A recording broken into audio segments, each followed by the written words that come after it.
Queridos irmãos, que a graça e a paz de nosso Senhor e Salvador Jesus Cristo sejam com vocês e os seus familiares neste dia. É um privilégio poder estar me dirigindo aos irmãos para tratarmos nesse vídeo sobre o tema dos nossos estudos em célula nesse mês de maio. O nosso tema é Gotas de Sabedoria. Os assuntos que nós vamos abordar, eles estão fundamentados no livro de Provérbios, que é um oceano de sabedoria. Seria impossível, ao longo do mês de maio, nós tratarmos de todas as preciosidades que Provérbios nos apresenta.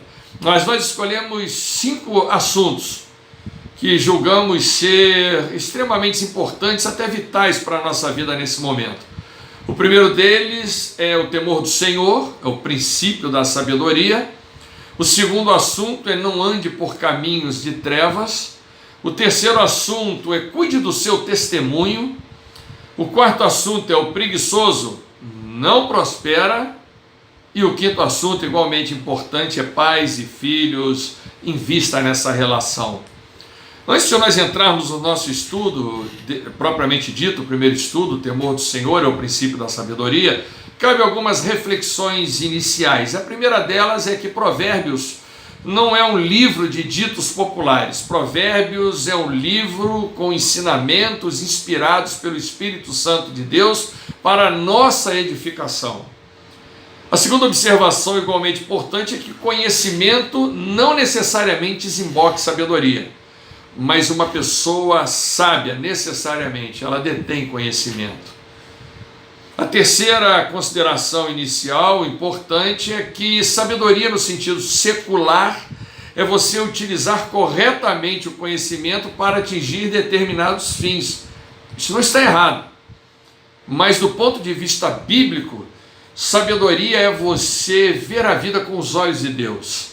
Sabedoria é você andar de acordo com os preceitos de Deus. Sabedoria é você fazer a vontade de Deus, é ter prazer em Deus. Um homem que age assim é um homem sábio. E por último, meus queridos, o conhecimento que anda de mãos dadas com a sabedoria torna o homem feliz. Então, tendo dito essas considerações iniciais importantes para a gente poder ter essa noção geral do livro de Provérbios e do seu entendimento, do sentido que ele dá, daquilo que foi escrito, nós vamos entrar no nosso primeiro estudo, que é o temor do Senhor, é o princípio da sabedoria. Eu gostaria que você pegasse a sua Bíblia, abrisse no livro de Provérbios. Eu até deixo aqui como um preâmbulo, mais uma sugestão para os irmãos, que aproveite esse mês de maio para ler todo o livro de Provérbios, para não ficar apenas nesses preciosos 5 assuntos, mas você poder se deleitar em tudo que o livro de Provérbios tem a nos oferecer. É um livro de teologia prática, é um livro para o nosso dia a dia. É importante, é fundamental. Faça esse exercício ao longo do mês de maio, leia todo o livro de Provérbios. Pois bem, o temor do Senhor é o princípio da sabedoria. Nós vamos ler alguns textos que eu peço que você acompanhe aí na sua Bíblia. O primeiro deles é Provérbios capítulo 1, versículo 7, que nos diz: o temor do Senhor é o princípio da sabedoria, mas os loucos desprezam a sabedoria e a disciplina. Em Provérbios capítulo 1, agora no versículo 29, nós lemos: visto que desprezaram o conhecimento e recusaram o temor do Senhor. Em Provérbios capítulo 8, versículo 13, nós lemos: temer ao Senhor é odiar o mal, odeia o orgulho e a arrogância, o mau comportamento e o falar perverso. Em Provérbios capítulo 9, versículo 10, também lemos: o temor do Senhor é o princípio da sabedoria, e o conhecimento do santo é entendimento. Em Provérbios capítulo 10, versículo 27, o último texto que nós vamos utilizar, nós lemos: o temor do Senhor prolonga a vida, mas a vida do ímpio ela é abreviada. Amados, quando nós lemos esses versículos ou pensamos sobre esse tema, uma pergunta já salta às nossas reflexões: o que é temer a Deus? Temer a Deus não é ter medo ou ter receio de Deus. Temer a Deus é ter reverência, é ter respeito ao Senhor. Nós vemos no mundo de hoje, por parte dos ímpios, um total desrespeito à pessoa de Deus, desrespeito à pessoa de Jesus Cristo, uma verdadeira zombaria, deboche, que sempre houve na história do cristianismo. Mas agora parece que tem atingido picos assim elevadíssimos. Os enredos do carnaval, o carnaval vem, carnaval vai, e é um deboche por parte de algumas escolas de samba explícito a respeito de Jesus Cristo. Não há temor a Deus, só que isso na vida do ímpio, isso é normal. Da nossa parte, nós que já somos lavados e remidos no sangue de Jesus, a gente precisa ter o correto entendimento do que é temer a Deus. Então, repetindo, temer a Deus não é ter medo ou receio de Deus. Temer a Deus é ter respeito, é ter reverência à pessoa de Deus, ao nome de Deus. E o que é reverenciar e respeitar a Deus? Isso implica inicialmente em odiar o mal. Nós lemos lá em Provérbios 8, versículo 13, claramente, não requer explicação, está lá escrito, temer a Deus é odiar o mal. Queridos, odiar o mal é dizer não ao pecado, é não dar ouvidos à voz do maligno. Dizer não ao pecado é você desprezar as intenções da sua natureza humana, é desprezar as intenções da sua carne. A inclinação da nossa carne é sempre para o mal, a inclinação da nossa carne é sempre voltada para aquilo que entristece a Deus. O próprio apóstolo Paulo nos disse que, falando a respeito dele mesmo, que o bem que ele queria fazer, ele não fazia, mas o mal que ele não queria fazer, ele acabava fazendo. É importante a gente entender que, do ponto de vista da salvação da nossa vida, da transformação que Jesus Cristo operou na nossa vida, não anulou a nossa natureza humana. Nós tínhamos a natureza humana, então somente que é uma natureza carnal. Quando nós fomos transformados por Jesus Cristo, nós recebemos nessa transformação a natureza espiritual. Então nós passamos a ter, habitando em nós, duas naturezas. A natureza humana, a natureza carnal, e a natureza espiritual. E a natureza que vai ser evidenciada na nossa conduta é aquela natureza que for melhor alimentada. Se nós alimentarmos a nossa natureza carnal, as nossas atitudes, o nosso comportamento, as nossas palavras, a nossa conduta vai ser uma conduta carnal que vai entristecer o nosso Deus. Não será uma conduta sábia, será uma conduta louca. Mas se nós alimentarmos a nossa natureza espiritual, através de uma vida diária de oração, através de uma vida diária de meditação na palavra de Deus, ela vai se fortalecer, e a natureza espiritual se fortalecendo, ela vai sufocar a natureza carnal. Então é impossível o crente ser uma pessoa sábia se ele não tem uma vida diária de oração e de meditação na palavra. Os irmãos já repararam que eu constantemente, independente do tema das minhas pregações, eu estou tocando na questão da vida devocional diária. Por que eu faço isso, irmãos? E por onde eu prego, por onde eu vou, independente do tema da pregação, eu sempre pego uma brecha naquilo que eu estou pregando para falar da vida devocional, porque eu tenho a plena consciência que essas duas naturezas que habitam em nós, a natureza carnal e a natureza espiritual que recebemos de Jesus Cristo, elas estão em constante conflito.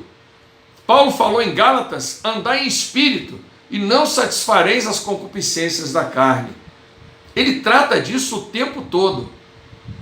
Então, se eu quero temer a Deus, se eu quero agir como uma pessoa sábia e não como uma pessoa louca, não como ímpio, eu não posso abrir mão da minha vida devocional diária. Eu não posso fazer isso. Eu tenho que ter disciplina, disciplina espiritual. Todo dia eu devo começar o meu dia tendo um tempo de oração de qualidade e tendo um tempo de qualidade para meditar na palavra de Deus. Ah, pastor, mas a minha vida é atribulada, eu tenho muitos afazeres. Ô, meu irmão, parou. Não fale isso. Você está falando bobagem. Você está dizendo que Deus foi incompetente quando lhe deu 24 horas por dia para viver. O que está faltando na sua vida é estabelecer prioridades. Eu, como pastor, eu tenho obrigação de ser exemplo.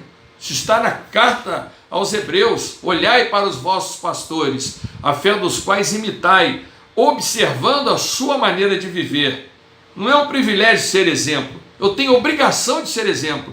Os irmãos conhecem a minha vida, sempre foi uma vida com muitos afazeres, até por conta da minha profissão militar, uma vida muito atarefada, e eu nunca abri mão da minha vida devocional diária. Nunca.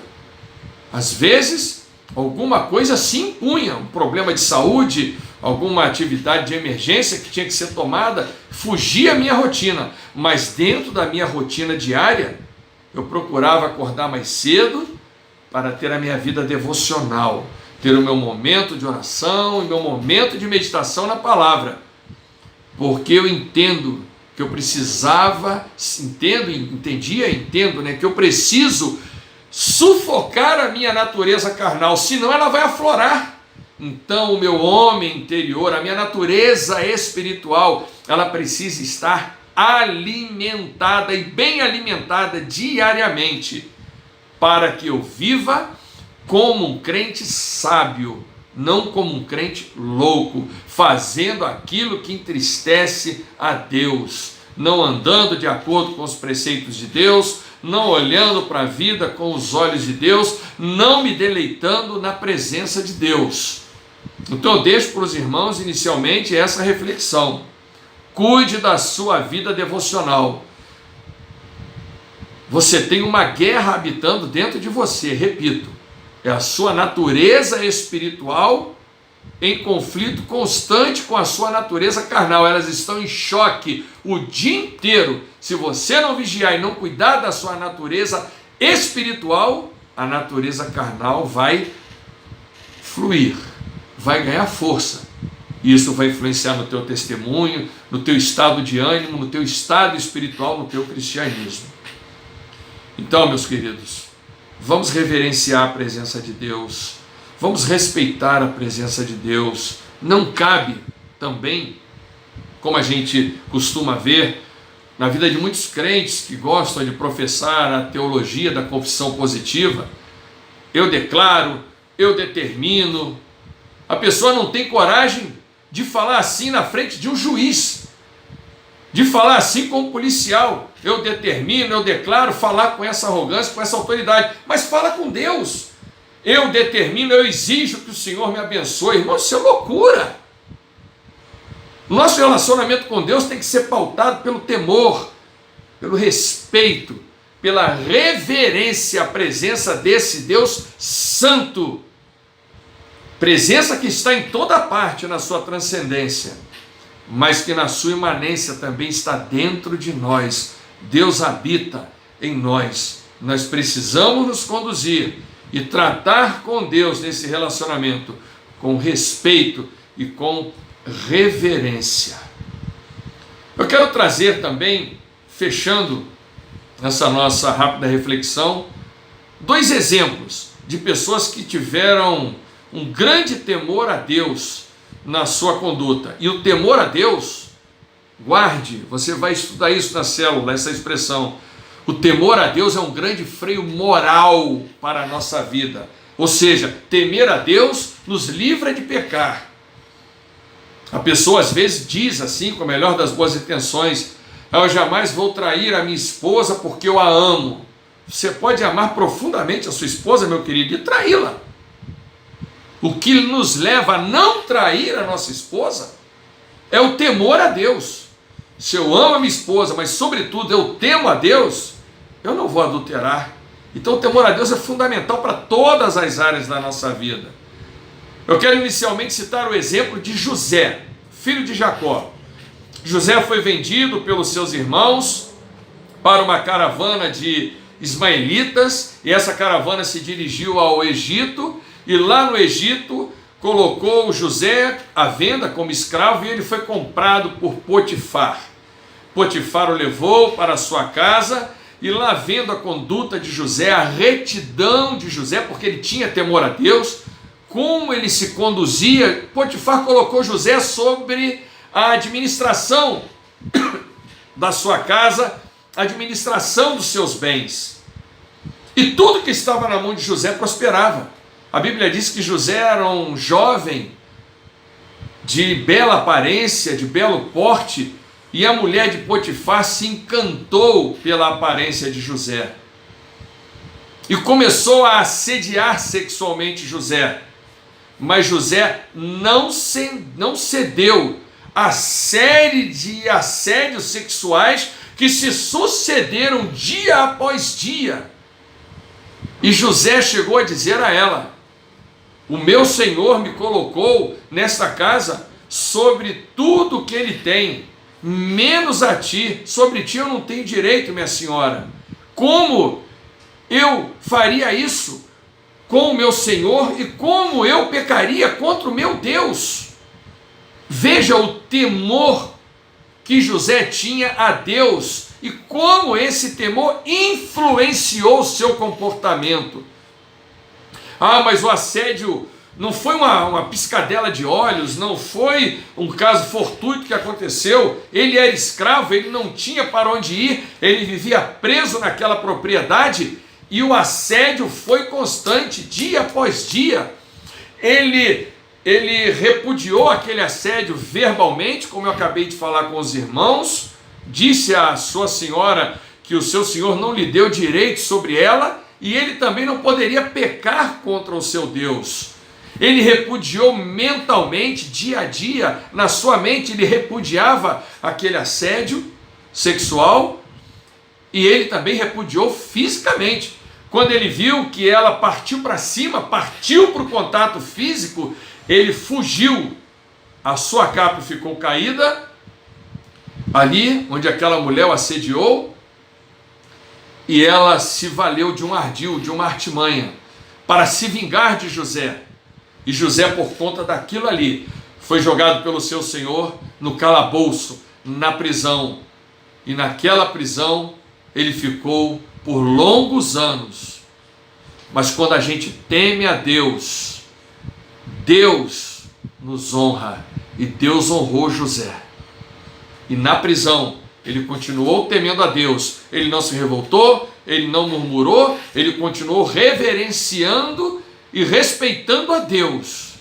Ele fez isso na casa de seu pai, ele fez isso quando foi jogado naquele poço pelos seus irmãos, ele fez isso na casa de Potifar. Ele continuou temendo a Deus quando estava na prisão. Não importa o local, não importa as circunstâncias, não importa onde nós estejamos, temos que temer a Deus, temos que reverenciar, temos que respeitar a presença de Deus em todo o tempo, porque Deus está presente na nossa vida.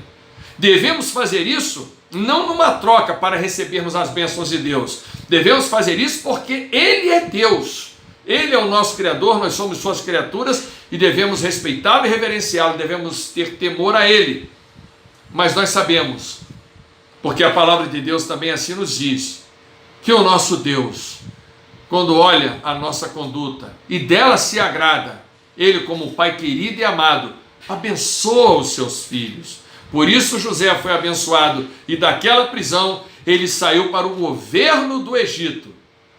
Depois de Faraó, ele era a segunda autoridade mais importante no Egito e governou todo o império poderoso que dominava o mundo naquela época. E como José dominou e governou o império do Egito? Com o coração cheio de temor a Deus. Meu querido, temor a Deus, temor a Deus, temor a Deus. Não abra mão disso na sua vida. Tema a Deus, a esse Deus vivo e todo-poderoso. O segundo exemplo que eu quero colocar para os irmãos é o de Neemias.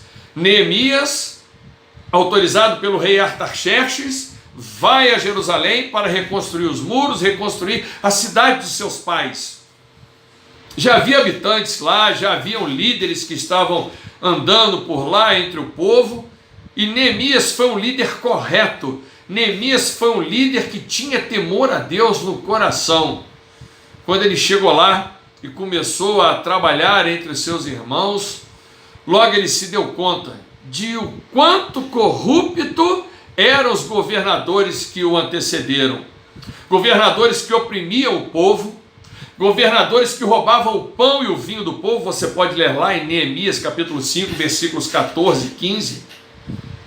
Governadores, líderes que tripudiavam em cima do povo, sobrecarregavam o povo com impostos, pesados impostos, líderes que humilhavam o povo e não respeitavam o povo, que não tinham amor pelo povo, líderes corruptos.